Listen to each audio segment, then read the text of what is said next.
Hello, Mr. Pittroff from the high school here.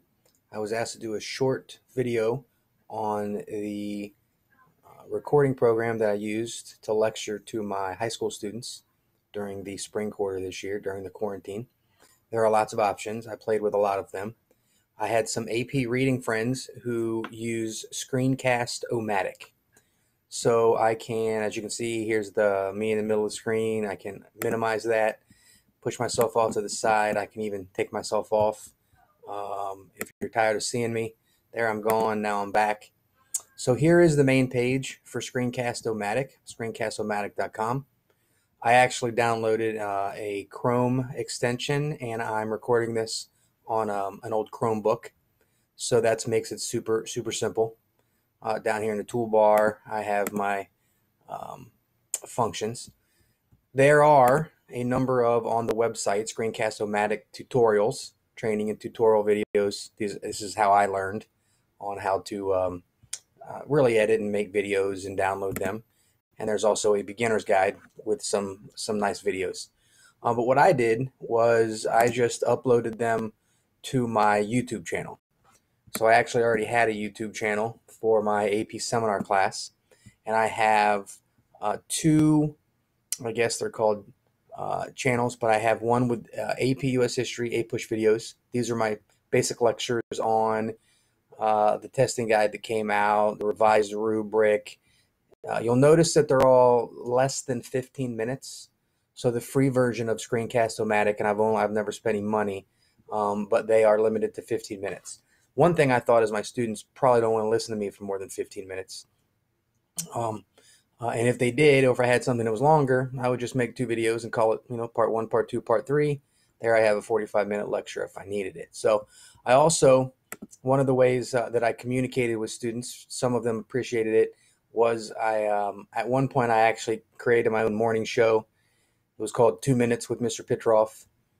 They were right around 2 minutes long, and I shipped them out every morning at 8 a.m.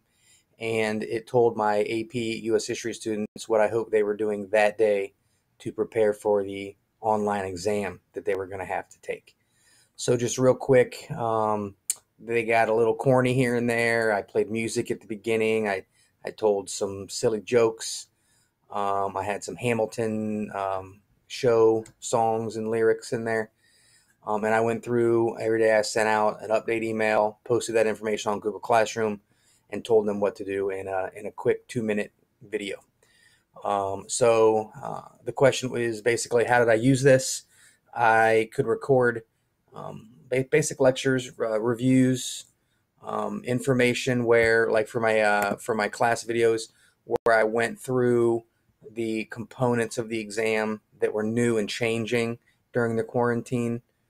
The exam wasn't being online. There was a revised rubric. So I just put videos together and sent those out to students and to parents. So it was very easy to do in terms of the video link, because if I go to YouTube and if I go to my YouTube studio, which is super easy to create, and I'm not super techie, so all of this is pretty easy. When this comes up, it's still loading. If I go to my videos, I can just grab the URL of any of them. So I can just cursor over. I can go to YouTube and play the video. I can get a shareable link and then send that link out, embed that link. So in emails,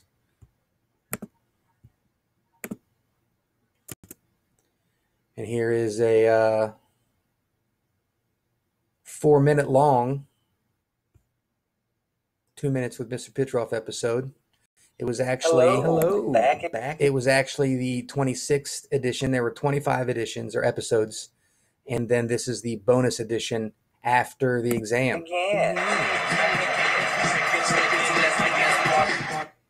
2 minutes with Mr. Pittroff, episode 26, your bonus edition.